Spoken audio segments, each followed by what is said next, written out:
নমস্কার বন্ধুরা, পোপো কিচেনে আপনাদের স্বাগত। আজকে আমি আপনাদের বানিয়ে দেখাবো চিংড়ি মাছের পুর ভরা পাটপাতার বড়া।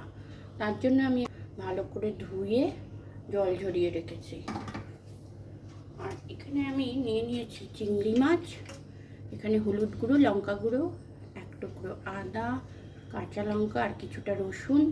ব্যাটারের জন্য নিয়েছি এক বাটি বেসন, হাফ বাটি চালের গুঁড়ি, আর এখানে আছে কালো জিরে, যেটা আমি ব্যাটারের মধ্যে মিক্স করব। আর এখানে হলুদ আর লঙ্কা, সেটাও আমি মিক্স করে নেব। আমি এখানে সর্ষের তেল গরম হতে দিচ্ছি। এবার আমি চিংড়ি মাছ আর আদা রসুন কাঁচা লঙ্কা পেস্ট করে নেব। আদা রসুন চিংড়ি মাছ একসাথে পেস্ট করা হয়ে গেছে। এবার আমি একটা ব্যাটার বানিয়ে নেবো, যেটা একটু ঘন। বন্ধুরা, আমি এখানে ঘন করে একটা ব্যাটার বানিয়ে নিয়েছি। গুঁড়ো মশলা, বেসন, চালের গুঁড়ি আর স্বাদ মতো নুন দিয়ে ব্যাটারটা আমি আর পেস্ট করে রাখা চিংড়ি মাছটায় আমি একটু নুন দিয়ে মাখিয়ে নিয়েছি। এবার কয়েকটা পাতা আমি এইভাবে নিয়ে এর মধ্যে আমি চিংড়ি মাছের পুরটা দেব। এইভাবে আমি চিংড়ি মাছের পুরটা দিয়ে পাতাগুলো দিয়ে আমি ঢেকে দেব। তেলও আমাদের গরম হয়ে গেছে বন্ধুরা। এইভাবে আমি ঢেকে দিয়ে ব্যাটারে আমি ডিপ করে নেব।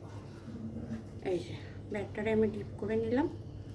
ব্যাটারটা একটু ঘন করতে হবে। ব্যাটারে আমি নিয়ে নিলাম ডিপ করে। এবার আমি গরম তেলের মধ্যে ছেড়ে দেব।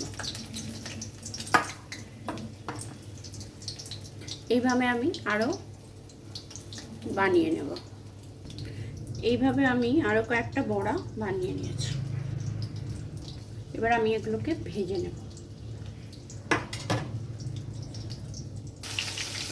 বড়াগুলো আমি একটু ডুবতে ভালো করে ভেজে নিচ্ছি।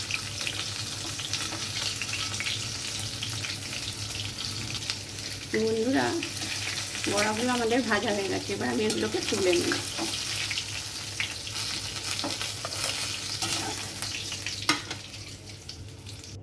বন্ধুরা, তৈরি হয়ে গেল আমাদের চিংড়ি মাছের পুর ভরা পাটপাতার বড়া।